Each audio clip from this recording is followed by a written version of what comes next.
Hi viewers, আসসালামু আলাইকুম। আজকে আমি তৈরি করে দেখাবো আপনাদেরকে ক্রাঞ্চি স্কোয়ার ব্রেড রেসিপি। আশা করি আপনারা সবাই ভালো আছেন। ঘরে থাকা কিছু উপকরণ দিয়ে খুব সহজেই বানিয়ে নিতে পারবেন এই রেসিপিটা জাস্ট দুর্দান্ত। যেমনই খেতে টেস্টি, তেমনি বানানো খুব সহজ।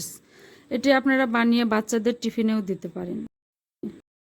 আগে থেকে সিদ্ধ করে নেওয়া বড় সাইজের একটা আলু, তাতে স্বাদমতো লবণ, কুচি করা কাঁচামরিচ, কুচি করা পেঁয়াজ, জিরার গুঁড়া, গোলমরিচের গুঁড়া দিয়ে ভালো করে ম্যাশ করে নিন আলুটি। এই আলুর ম্যাশটি চাইলে আপনারা অন্য অন্য রেসিপিতেও ব্যবহার করতে পারবেন।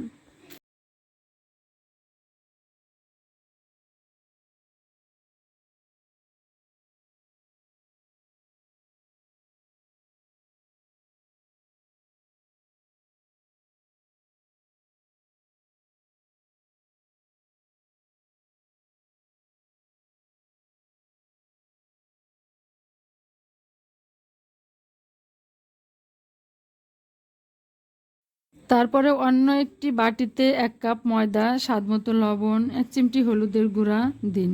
এখানে আমি হলুদের গুঁড়া ব্যবহার করেছি সুন্দর একটি কালারের জন্য। এখন পরিমাণ মতো পানি দিয়ে ভালো করে নেড়ে চেড়ে মেখে নিন। এখানে আমি 3টি পাউরুটি নিয়েছি। পাউরুটিগুলো টুকরো করে স্কোয়ার শেপ দিয়ে সমান করে কেটে নিলাম।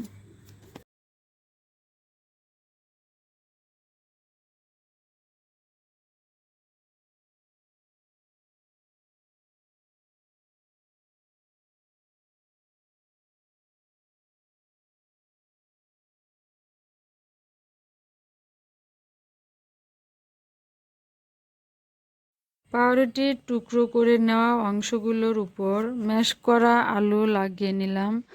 মাখানো আটায় পাউরুটিটি ডুবিয়ে নিলাম।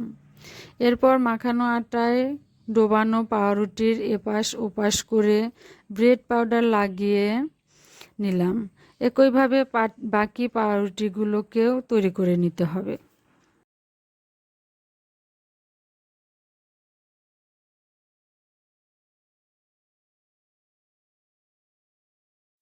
প্রতিটি টুকরাকে গরম তেলে ছেড়ে দিয়ে বাদামি রং না হওয়া পর্যন্ত ভাজতেই থাকতে হবে।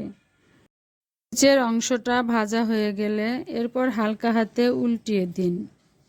এই সময় খেয়াল রাখতে হবে যেন চুলার আঁচটা লো থাকে, নইলে পুড়ে যাওয়ার সম্ভাবনা থাকবে। ভাজতে ভাজতে দেখুন এরকম বাদামি রং চলে আসবে, অর্থাৎ আমার স্ন্যাক্সগুলো ভাজা রেডি। এভাবেই আপনারাও খুব সহজে অল্প সময়ে ও অল্প কিছু উপকরণ দিয়ে বানিয়ে নিতে পারেন ক্রাঞ্চি স্কোয়ার ব্রেড রেসিপি।